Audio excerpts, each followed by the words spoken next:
택시 초보의 세계로 입문한 여러분, 그 어떤 누구에게도 들어볼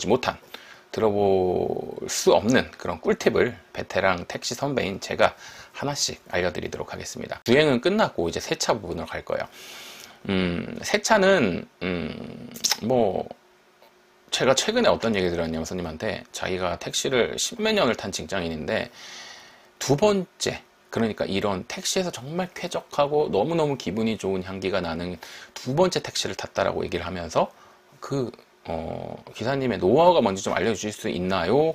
라고 물어봤어요. 사실 근데 그때는 뭐 저는 항상 제가 하는 어떤 그런 패턴대로, 루틴대로 청소를 하는데 손님께서 그런 얘기를 해주실 때마다 정말 기분은 좋거든요.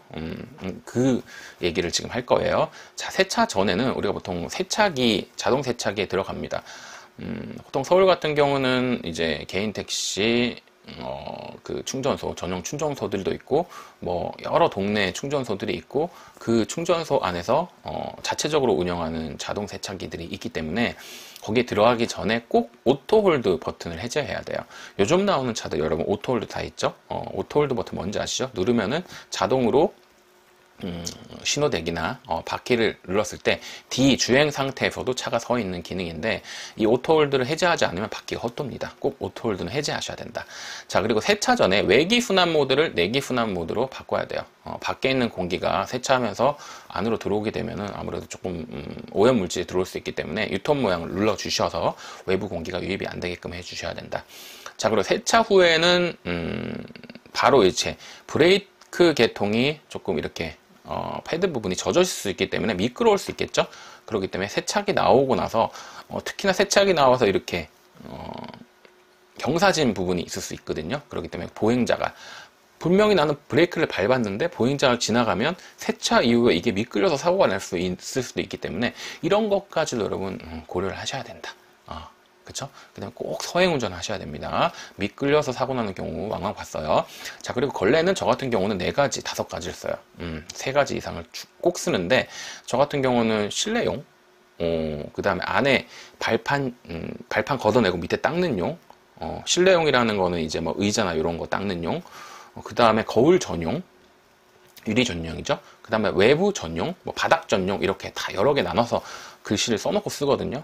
여러분들도 이렇게 좀 나눠서 썼으면 좋겠다. 하나로만 할 수도 없어요. 2개도 조금 부족하고 최소한 3, 4개는 쓰셔야 된다. 라는 거. 유리 전용 쓰는 이유도 유리에 뭔가 이물질들이 묻기 때문에 꼭 유리 전용 쓰셔서 실내 실외 세차 이후에 공이 닦아주셔야 됩니다.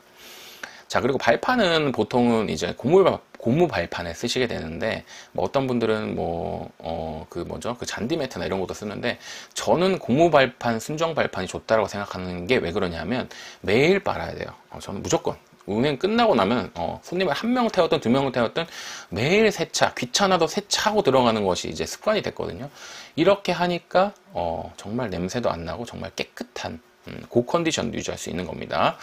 손님한테 매일 칭찬을 들을 겁니다. 그래서 발판은 무조건 운행이 끝나면 매일 빨아야 된다.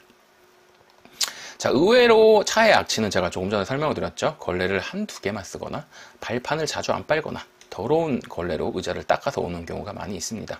자, 그리고 4번째는 자신만의 방향제를 꼭 찾았으면 좋겠어요. 저의 경우에는 인생 방향제가 있었고 최근에는 조금 바뀌긴 했는데 아마 이게 댓글을 다신다고 하면 제가 이거는 알려드리겠습니다.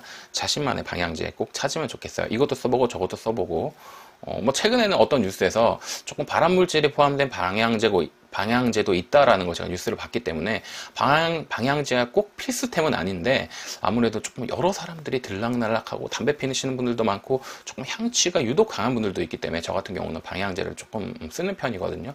이건 여러분의 취향에 맞게 좀 찾아가시는 과정이 될 것 같아요. 자, 5번째는 외부 세차 후에 물 왁스칠을 조금 주기적으로 해주시는 것이 좋아요. 저 같은 경우는 일주일에 1번 정도 하거든요. 물 왁스, 칸가루 물 왁스, 인터넷에 뭐 2,000원, 3,000원 밖에 하지 않습니다. 한번 사면은 거의 1년을 쓰는 것 같아요. 특히 그 앞범퍼 쪽에 여름에 날파리 정말 여름 가을에 많이 해서 범퍼랑 앞에 그 번호판 쪽에 벌레들 정말 많이 묻어 있거든요. 날파리들. 이런 거를 조금 해주면 아무래도 조금 날파리들도 미끄러워서 안 달라붙어서 좋습니다. 물왁스칠 세차 끝나고 주기적으로 해주시기 바라겠습니다. 자, 6번 갈게요. 웬만한 기스나 타르는 물파스로도 지워져요. 그래서 차에 물파스 하나 상시로 놔두시는 게 좋을 것 같아요. 자, 7번째, 유리 전용 세정제, 실내 탈취제, 힐 세정제 등은 트렁크에 상시 구비해 주시고요. 그리고 실내 유리를 닦을 때 요즘에는 워낙 썬팅들을 많이 하기 때문에 윈덱스를 안 쓰고 그냥 타월로만 닦아야 썬팅지가 덜 상한다고 하는데, 보통 썬팅지가 10년 워런티이더라고요. 그래서 저는 그냥 윈덱스로 쓰고 있습니다. 자, 그리고 8번째, 유막 제거를 이제 좀 수시로 해주셔야 되는데, 저 같은 경우는 비 오는 날에 유막 제거를 하는 편이에요. 비 오는 날에 유막 제거를 하는 이유는 여러 가지가 있는데, 일단은 그냥 뿌려만 놔도 기름기가 조금 날아가는 것도 있고 편하잖아요. 일단 비가 다 씻어주기도 하고. 그렇기 때문에 유막 제거는 주기적으로 해주는데, 저 같은 경우는 비 오는 날 조금 뿌려 놓는다. 뿌려 놓는 거에는 보통 물에다가 그 퐁퐁 있죠? 퐁퐁 한 20번 정도 짜가지고 넣고, 그 다음에 저 같은 경우는 거기에 플러스 손세정제 있잖아요. 그것도 한 몇 방울 넣어서 이렇게 섞어서 뿌리기만 해도 유막 제거는 자동으로 된다. 유막 제거는 사실 여러 가지 방법이 있어요. 커피, 콜라, 치약 여러 가지 방법이 있는데, 여러분께서 원하는 방법 쓰셔도 됩니다. 자, 그 다음에 차계부를 꼭 쓰는 게 좋은데, 예를 들면은 저 같은 경우는 지금 이제 거의 한 17만 5천 킬로 정도를 탔어요. 그래서 7만 킬로에 엔진 오일을 갈았고, 저 같은 경우는 한 8만 정도의 바퀴 4짝을 다 갈았고, 10만 킬로의 미션 오일을 갈았고, 순환식으로 했고, 이런 것들을 이제 차계부를 쭉 쓰거든요.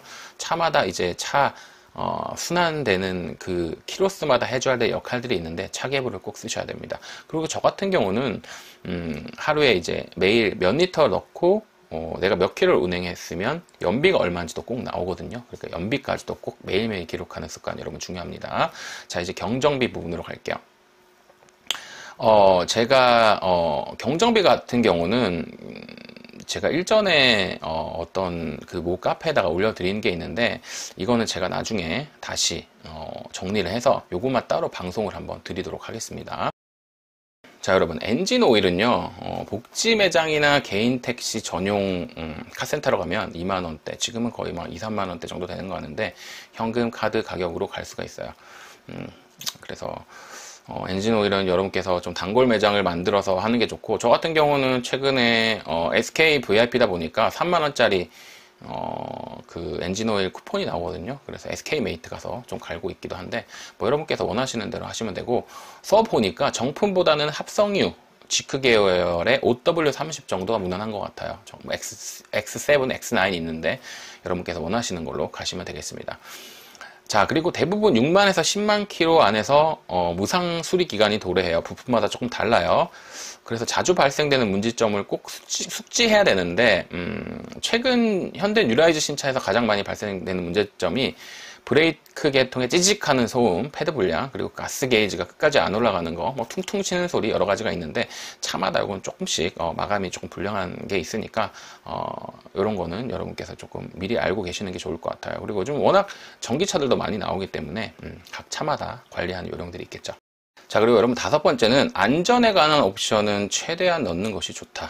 이게 무슨 말이냐면 후측방 센서라는 것이 있어요. 그 다음 차선 이탈 방지했을 때, 차선 이렇게 넘어갔을 때 졸수가 있잖아요. 운전하다가 넘어가면은 이렇게 좀 삐빅삐빅 소리를 내준다거나, 뒤에서 50m, 70m 뒤에서 우측이든 좌측이든 차가 오면 그 왼쪽 우측, 좌우측 거울에 이렇게 경보등이 들어오고 소리가 들어오는 기능이 있거든요. 이거는 왜 중요하냐면 한번 사고 나는 것만 막아도 보험료를 아낄 수가 있어요. 이게 사실 옵션이 100에서 200만 원마다 조금 다양하긴 한데, 이거를 조금 돈을 아끼려고 안 넣으시는 분이 있는데, 옵션이 괜히 옵션이 아닙니다. 이 안전에 관한 옵션, 특히 후측방 추돌, 이거는 정말 오토바이나 이런 것까지, 킥보드까지 다 잡아주거든요. 사람까지 잡아주기 때문에, 특히 골목길에서 그러면 오토바이들이 막 들어올 때 정말 이거 정말 유용한 옵션입니다, 여러분. 그래서 이거는 옵션 꼭 넣으시길 바랄게요. 자, 썬팅으로 갑니다. 전면 썬팅은 안 하는 게 안 하는 것보다 유리하겠죠. 그래서 야간에도 눈이 덜 부시고 덜 피곤하게 됩니다. 그래서 전면 썬팅은 조금 하는 쪽을 저는 추천을 드려요. 그냥 전면 썬팅을 안 하면은 우리가 그 밖에 나갈 때 선크림을 안 바르고 가는 약간 그런 느낌이 저는 좀 있더라고요. 그래서 전면 썬팅은 야간에도 하시는 것이 훨씬 유리합니다. 자, 그리고 전면 썬팅을 하게 되면 낮에도 선글라스가 거의 필요하지 않을 만큼이에요. 그래서 저의 경우는 앞유리는 메이커라는 건 뭐 3M도 있고 여러 가지 브랜드들이 있는데 35 정도가 좀 적당한 것 같아요. 선팅 농도는 조금 천차만별이긴 한데 50, 조금 어두운 게 싫으면 숫자가 낮을수록 이게 지금 어두운 거거든요. 이 자외선이 투과되는 그 정도기 때문에 낮을수록 어둡고 높을수록 덜 어두운 건데 앞유리는 30이나 50, 45 이 정도로 굉장히 많이 하는 편이고 1열이라는 거는 운전석, 그 다음에 조수석은 35나 50, 그 다음에 2열은 손님석은 조금 35나 50, 15 중에서 본인이 선택하시면 됩니다. 저의 경우에는 앞에는 35, 그 다음에 1열도 35, 2열은 15, 뒷유리하고 후측방은 15로 이렇게 했습니다. 네, 이번엔 충전소로 가겠습니다. 충전소는 사실은 조금 거기서 거기다라는 말씀을 많이 하는데 제가 판단했을 때는 조금 천차만별인 것 같아요. 그래서 보통은 집 가까운 데서 이제 단골을 만들어서 하는 것이 기본적으로는 가장 좋아요. 왜냐하면 끝나고 집으로 오기 전에 충전소에서 세차하고 오는 게 좋은데 저 같은 경우는 이제 야간을 주로 하다 보니까 야간에 외부 세차까지 되는 데가 많이 없어요. 그래서 여러분 집 주변에서 야간에 외부 세차를 하는 것도 조금 알아두시고 조금 여러 군데 거래하시는 것이 아마 여러분에게 조금 도움이 되실 것 같아요. 그래서 대개는 집 근처 충전소를 정하고 한 곳을 거래하는 것이 유리할 수 있지만 여러 군데 조금 특성을 다니시면서 파악하시는 것도 좋아요. 그리고 보통 한 달에 5만원 내외로 주유소 측에서 다시 입금이 되겠죠. 캐시백이 들어옵니다. 쓰는 만큼 다시 돌려주는 시스템이 있어요. 그리고 제가 아까도 계속 말씀드렸는데 당일 운행 마감 후에 충전과 세차가 원칙입니다. 보통은 이렇게 하는 것이 저는 정석이라고 생각하는데 그 다음날 조금 몸 푸는 기념, 못 푼다고 생각을 해서 그냥 집에 왔다가 다음날 나가기 전에 세차하고 시작하시는 분들도 있는데 이렇게 되게 되면 뭐가 문제냐면 그 손님들이 하루 종일 탔던 먼지들이 차에다 쌓이게 돼요. 이거 좋지 않습니다. 저는 그래서 무조건 마감 후 충전과 세차가 원칙이지 다음날 충전하고 세차하는 걸 저는 추천드리지 않아요. 괜찮습니까? 자, 그리고 충전소 고를 때 조금 넓고 세차가 용이한 곳으로 조금 선택하시는 게 좋아요. 그리고 발판이 보통 이제 우리가 100원, 뭐 이렇게 부는 거, 그 다음에 이제 청소기도 100원으로 보통 하게 되는데, 무료로 할 수 있는 데도 있으니까 여러분께서 조금 찾아보시면 좋겠고, 500원짜리도 있고 뭐 여러 가지가 있습니다. 근데 대부분은 100원으로 할 수 있습니다.